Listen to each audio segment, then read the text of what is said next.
اسمع إلى العلامات التي استقاها الإمام علي من الأحاديث الصحيحة. شوف كلام الإمام علي، وأرجوك رجاء قارن هذه العلامات بأيامنا وحدد كم وحدة طلعت وكم وحدة ما طلعت علشان تعد، وحتى تعرف احنا في أيام الدجال ولا مو في أيام الدجال.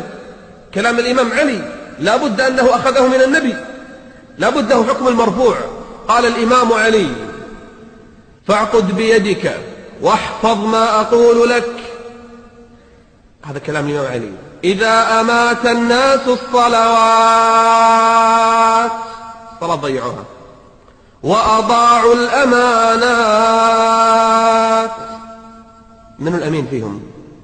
وكان الحكم ضعفا، حكم ضعيف، والظلم فخرا، يفتخر الواحد بالظلم، وأمراؤهم فجرة، ووزراؤهم خونة، وأعوانهم ظلمة، وقراؤهم فسقة، وظهر الجور، الظلم صار في كل مكان، وفشى الزنا، وظهر الربا، وقطعت الأرحام،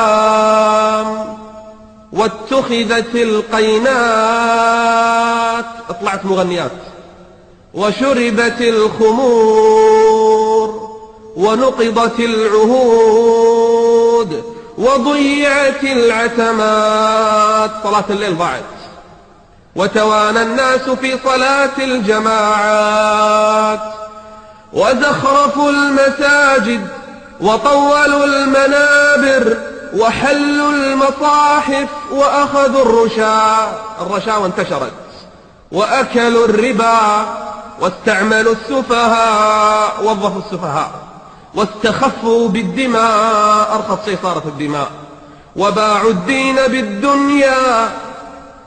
سبحان الله، كأن الإمام علي عايش بيننا. وباعوا الدين بالدنيا، واتجرت المرأة مع زوجها، المرأة تدش التجارة مع زوجها، واتجرت المرأة مع زوجها حرصا على الدنيا، وركب النساء على المياثر، دواب فاخرة. طبعا الإمام علي ما يعرف شيء اسمه سيارات، لكن يقول في دواب غير دوابنا، مياثر النساء تركبها. وتشبهن بالرجال، جنس الرابع، وتشبه الرجال بالنساء، الجنس الثالث، وكان السلام بينهم على المعرفة، اللي عرفه يسلم عليه، اللي ما يعرف ما يسلم عليه. وشهد شاهد من غير أن يستشهد، يشهد على الزور، وحلف من قبل أن يستحلف، يحلف كاذب ما حد طلب منه. ولبسوا جلود الضأن على قلوب الذئاب، وكانت قلوبهم أمر من الصبر، يعني قلوبهم شوف النتن، وألسنتهم أحلى من العسل، تسمع كلامك تستانس لكن قلبك خبيث. قال: وسرائرهم أنتن من الجيف، والتمس الفقه لغير الدين، يتعلمون العلم الشرعي ليس لله، والتمس الفقه لغير الدين، وأنكر المعروف، وعرف المنكر. ثم قال: إذا حصل هذا فالنجاة النجاة، والوحى الوحى، والثبات الثبات. أسألكم بالأمل الذي بقي.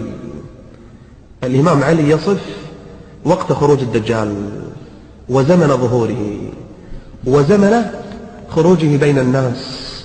علامات، إذا شفت واحدة خف، إذا شفت ثنتين يزداد الخوف. طيب إذا كانت أكثرها ظهرت ماذا نقول؟